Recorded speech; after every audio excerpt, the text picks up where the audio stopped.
Okay, today we're going to look at the fasted state, biochemistry and metabolism. Previously, we saw the fed state. We looked at the action of insulin, but today we're going to look more at glucagon, epinephrine, and cortisol. So remember, what does insulin do?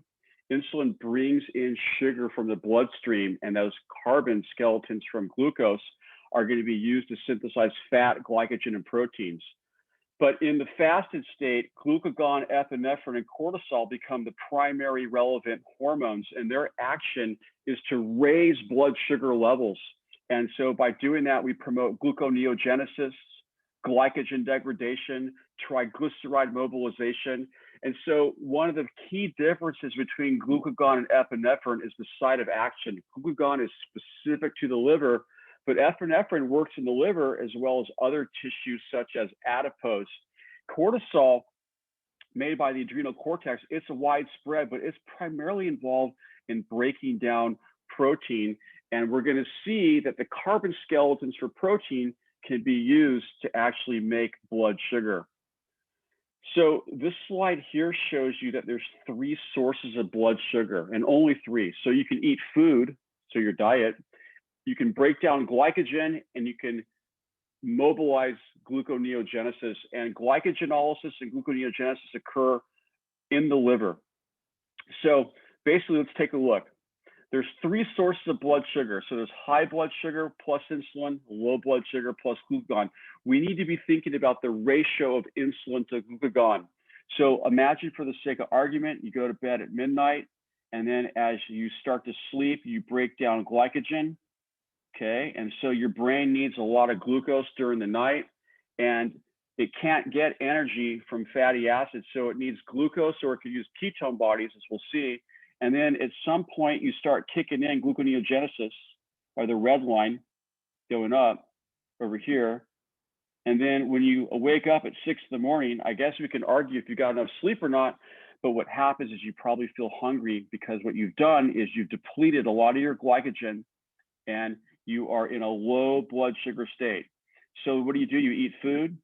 So now dietary, and you are in the fed state, and then insulin is going to bring in the blood glucose. And then a few hours later, what happens is that you're going to be in a fasted state, and you eat again. And what you do is you go through the oscillating cycles of the fed and fasted states, which is really low insulin or high insulin, and you always have to think about the ratio of insulin to glucagon. So central to the metabolic pathways that regulate the fast and fed states is acetyl COA, and we've all seen this molecule before. Here it is. So it's two carbons. It's a thioester bond, and so acetyl COA basically is an activated form of two carbons. It's central to a number of pathways. For example, here we see glycolysis and pyruvate dehydrogenase. We break down fatty acids by beta oxidation. Amino acid metabolism can change some amino acid skeletons into acetyl CoA, not all of them. And so also acetyl CoA is a precursor to generating isoprenoids and cholesterol. I showed you guys in the Fed workshop how HMG-CoA reductase was inhibited by statins, which is part of the cholesterol synthetic pathway. Acetyl-CoA is a precursor to make fatty acids and triglycerides. We talked about fatty acid synthase. Today we'll see how ketone bodies come into the equation with acetyl-CoA. And of course, acetyl-CoA is a major ingredient in the TCA Krebs cycle. So the fed and fasted state. So in the fasted state, you have low insulin and high glucagon. You should appreciate that insulin actually inhibits glucagon as well as epinephrine release. So what we can do then in the liver, we can mobilize glycogen. Okay, so we're going to break down glycogen. We'll discuss glycogenolysis and glycogen synthesis in a separate session. And ultimately what happens is you make glucose 6-phosphate, and glucogenic amino acids can be converted into pyruvate, and that's a precursor for gluconeogenesis, as we'll see. And so what you end up with is a lot of glucose 6-phosphate, and the liver specifically expresses an enzyme called glucose 6-phosphatase. The muscle doesn't express it at all. So although the muscle can break down glycogen, since it doesn't have the phosphatase enzyme, the glucose is always phosphorylated and stuck inside the cell. When you dephosphorylate glucose, then what you can do is release it through glucose transporters.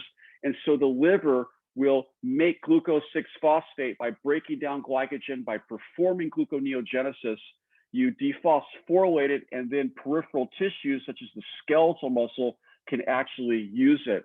Now, in contrast, in the fed state, we have high insulin and low glucagon, and we discussed how what happened with glucose 6-phosphate was that it had multiple fates, including glycogen synthesis, glycolysis, and fat synthesis, as well as the pentose phosphate shunt. So when you look at gluconeogenesis, people often say, well, it's the opposite, it's the reverse pathway of glycolysis. And you know, to a first approximation, that's true, but we're going to see there's a few small details which turn out to be important. And so it's only an estimation that it's reversal. It's not truly a reversal. So let's look in the fasted state. In the fasted state, we have low blood sugar. So what do we want to do?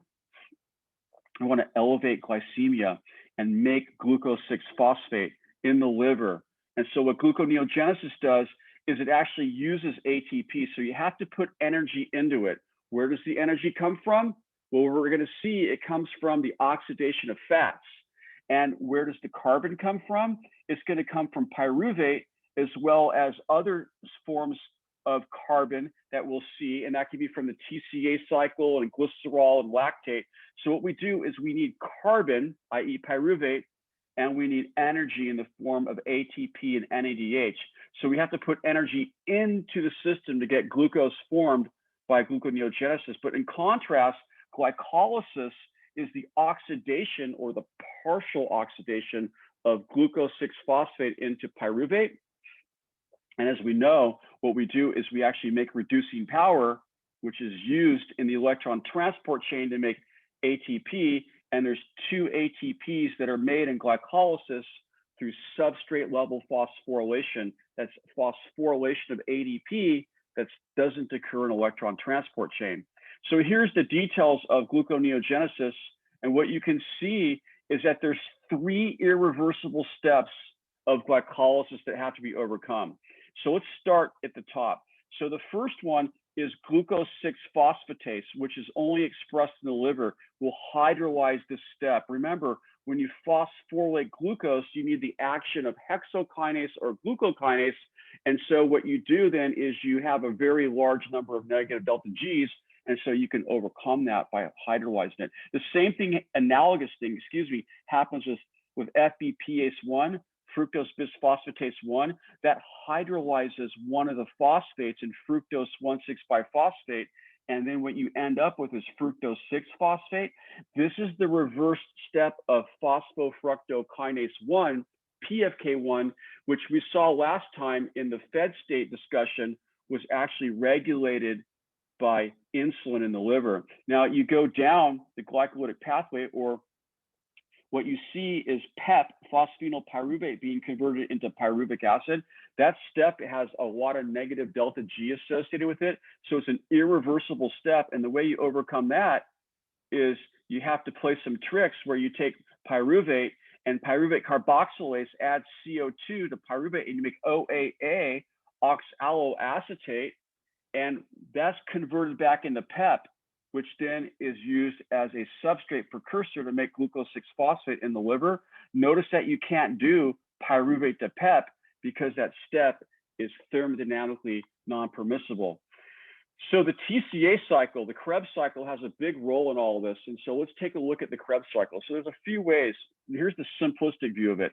I think of the Krebs cycle as 4 plus 2 is 6, 6 equals 6, 6 minus 1 is 5, and 5 minus 1 is 4. And you remake the 4. So pyruvate is the last product of glycolysis. It goes through the pyruvate dehydrogenase complex in the mitochondria, and you oxidize a carbon to CO2, but you make acetyl CoA. Okay, we talked about acetyl CoA as a thioester, and we recognize that hydrolysis of thioester bonds releases a lot of energy, almost as much as hydrolyzing a phosphoanhydride bond in ATP. So the 2-carbon pyruvate, or excuse me, the 3-carbon pyruvate turns into a 2-carbon acetyl CoA. You combine it with the 4-carbon OAA, you mix the 6-carbon citrate, it's isomerized to isocitrate, and then what you do is you decarboxylate it to alpha-ketoglutarate, you decarboxylate that, and you make succinyl-CoA, which makes succinate, fumarate, and malate, okay? I did a really cool thing with Oh My Such Good Apple Pie, which is a mnemonic I put on our website and YouTube, which can help you memorize the structures of these things. Now, over here is a more detailed version of the TCA cycle. Notice that every time you make a CO2, what you've done is you've oxidized a carbon in a substrate to CO2, which is the most oxidized form of carbon. And so as a consequence, what you get out of that is a corresponding reduction step. So any CO2 formation is accompanied by the formation of NADH. And so you see a substrate level phosphorylation in TCA, but it's not ADP being converted into ATP. It's rather the generation of GTP from GDP. If you look at the equation of the TCA cycle, and this stuff is listed on the double AMC content outline, that's why we put it here. We don't put a lot of stuff that's not on the double AMC MCAT content outline. What you see is that the TCA cycle makes a lot of reducing power. It actually makes 0 ATP directly. It makes a GTP, and this reducing power is then going to have the electrons donated into electron transport, where you're going to make ATP by the chemiosmotic synthesis model. So the TCA cycle, we understand it, but basically we saw last time how citrate was actually left the TCA cycle when you had a lot of insulin and a lot of carbon overwhelming the system, and it was a precursor to fat synthesis. Now, with respect to gluconeogenesis, we're going to see malate actually leaving the TCA cycle and being converted into glucose, which means that malate serves as carbon precursors to make glucose via gluconeogenesis in the liver. But what you also see in blue here are a number of amino acids that can feed in to the actual TCA cycle here. And so what we see then is that the carbon skeletons from the amino acids can be used in many cases to actually form net glucose. And any amino acid whose carbon skeletons form net glucose is said to be glucogenic. But if you make amino acids that turn into acetyl CoA, then they're going to be ketogenic because that's going to be a ketone body precursor. So when you degrade all these proteins into amino acids, a very common way to do this is through the ubiquitin degradation of proteins. And this is where cortisol comes into it, because see, cortisol causes the expression of proteins that are involved in the degradation of proteins. For example, here's what's called the 26S proteasome. Cortisol induces the expression of the components of this proteasome. So what happens then is you have a protein that's going to be degraded over here. So here's our target. This yellow protein is going to be targeted for degradation. What happens is that you can activate ubiquitin. So ubiquitin is a small protein. It's ubiquitous throughout every system. That's why it's called ubiquitin. And what happens is that you activate ubiquitin. Okay, so here we have a thioester on an E1 protein. You transfer to an E2, and then the E2 protein will take ubiquitin that's activated, and it'll find the target protein via the E3 ligase. And what does the E3 enzyme do? It actually adds multiple ubiquitins onto the target protein. This is a protein that's been modified, it's been phosphorylated, it's serving as a substrate where phosphorylation says, my time is up, come degrade me. And by adding on multiple ubiquitins, what you do is you target the protein to the proteasome, it cuts it up into peptides and amino acids, you release free ubiquitin, and it's able to do the cycle all over again. And so let's take a look at fatty acid degradation and gluconeogenesis. So I said that in order to perform gluconeogenesis, you need to have energy, and the energy comes from breaking down fats. The carbon may come from malate. So here's what we have: a protein being degraded into alanine. Alanine is transaminated into pyruvic acid. And then fatty acyl CoAs, these are fats that are circulating that were ultimately derived, as we'll see in a moment, from triglyceride hydrolysis. The fats are imported into the mitochondria of, say, the liver, for example. They generate acetyl CoA, and acetyl CoA plus pyruvate gives you oxaloacetate.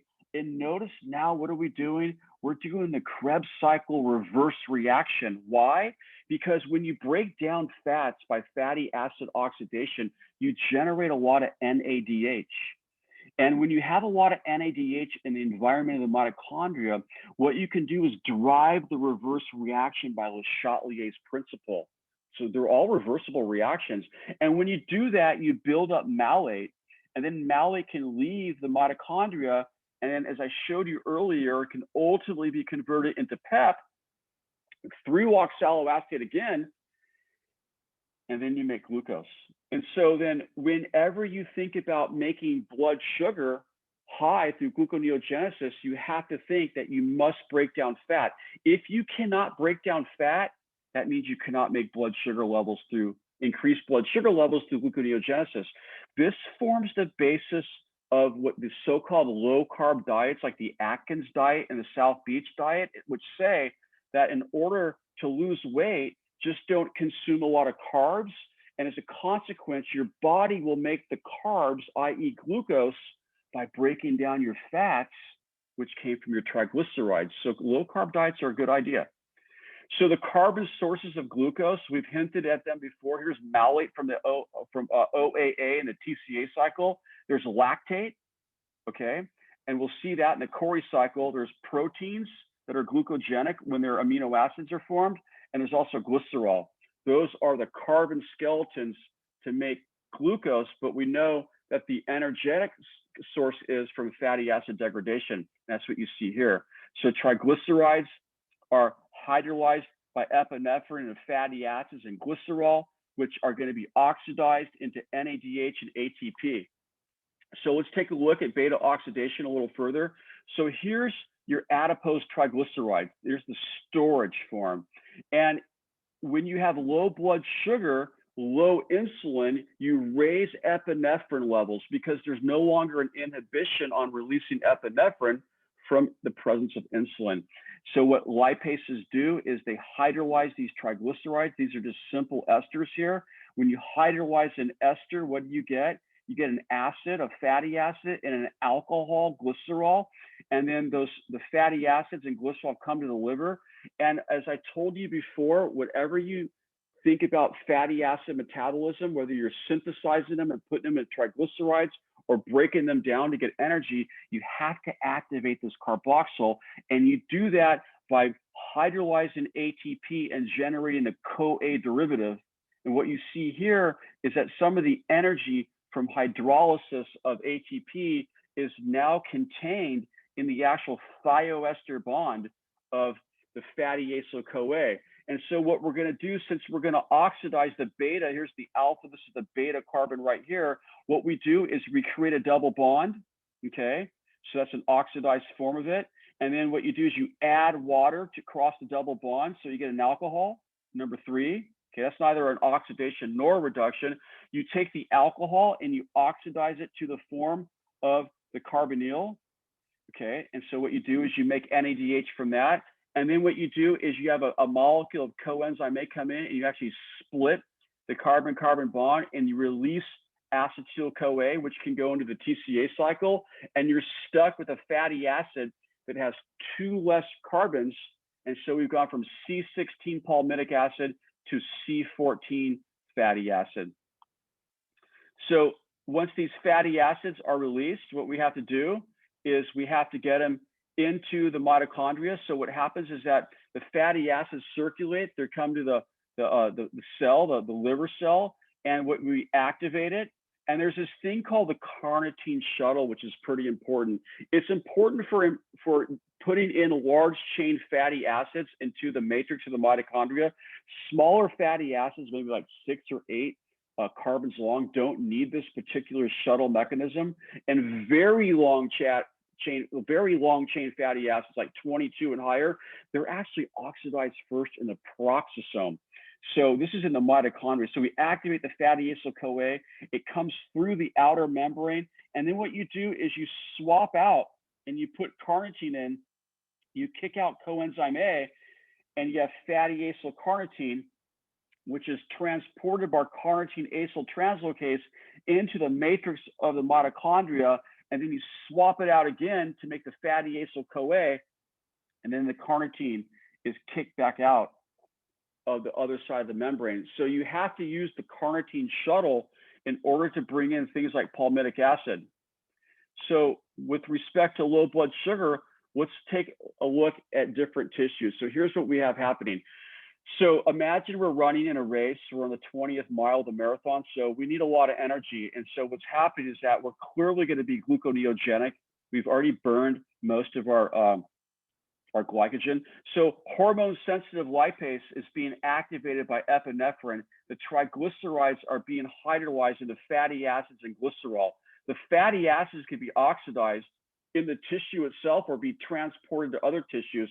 And so in the case of transporting the fatty acids to the liver, what happens is that you're going to oxidize them, but then you have glycerol. So you're going to use the energy from oxidizing the fatty acid in the carbon skeleton to actually make glucose here, okay? And that glucose, the liver can use some of it, but the liver is happy and altruistic, and it's going to ship it off to the muscle that's running in the race, because the muscle's like, where is the sugar? I need the energy ATP to run, to do the cross-bridge cycle of the muscle. So the glucose is brought back in, okay, and you oxidize it, glycolysis to pyruvate, and maybe some goes to CO2 and water. But since you're running a marathon, you're going to make a lot of lactate. And that lactate, people think of lactate as a wasteful source of carbon. No, it's wasteful to the muscle, but you know, one man's trash is another man's goal, I guess you can say. And so that lactate comes back to the liver, and the liver turns it into pyruvate, and then it gets converted into glucose by gluconeogenesis. So the lactate gets recycled between the muscle and the liver, and that's called the Cori cycle. So what happens is that the muscle is doing glycolysis, the liver is doing gluconeogenesis, and we know that in order to do gluconeogenesis, you need a lot of energy. So that's where you get it from the fats being oxidized. So ketone bodies. A lot of talk about ketone bodies. They're obviously important in diabetics. There's diabetic ketoacidosis, which is really dangerous. So one thing to know is that ketone bodies are only derived from fatty acids. So if you ever have a problem degrading fatty acids, you'll never make ketone bodies. So what happens is that we've talked about mobilization of triglycerides into fatty acids and glycerol, and we've talked about how you do beta oxidation and you make a lot of acetyl CoA. So if you make a lot of acetyl CoA from a lot of beta oxidation, those are the precursors to make ketone bodies. And the three ketone bodies are acetoacetate, beta hydroxybutyrate, and acetone. You should be able to draw those structures. So what happens is that the ketone bodies are made in the liver, but they're utilized by peripheral tissues such as the brain. The brain cannot make ketone bodies, and the liver cannot use ketone bodies. So what happens is that the liver makes them and ships them off to peripheral tissues, one of which is the brain, but other tissues like the muscle and cardiac tissue love ketone bodies too. So when you think about the fasted state, you should think about type 1 diabetes, because what is diabetes? So diabetes is basically the inability to bring in glucose from the bloodstream. And so because you have defective insulin in some capacity. So what does the body think? The cells of the body think it's starving. It's like, where's the sugar? And the body can't bring it in, but you have it in your bloodstream. You have hyperglycemia. So in a sense, the cells compensate for this by entering what is a fasted state. And so what you should be able to do is to take three tissues, like the adipose, the muscle over here, as well as the liver, and look at the various biochemical processes that are occurring and how it is they're coordinating with each other. And if you notice what I've done, I haven't drawn out every single step of every pathway. I find that to be an inadequate way to learn how these pathways are organized in the context of the fed and fasted state through physiology of different tissues. So what you should recognize that in type 1 diabetes is the body thinks it's starving, so it's breaking down triglycerides, the fats are circulating, and what's happening is that you're actually making more glucose by gluconeogenesis, despite the fact you already have a lot of glucose in your blood and you become hyperglycemic. So one of the therapeutic strategies for type 2 diabetes is to actually prevent gluconeogenesis. That's through the use of metformin. Type 1 diabetics typically don't use metformin, and they actually use insulin either through injections or pumps or some other mechanism. So what we see in this slide is the integration of multiple pathways in multiple tissues. We see ketone body formation, we see triglyceride mobilization, gluconeogenesis, protein degradation, glycogen degradation. I think this is a really good way to study this material. So with that in mind, let's move to some really challenging passages that are going to test the boundaries of your knowledge with respect to metabolism. We're going to focus on concepts and less on memorization of steps of pathways, because that is the best way to do this material.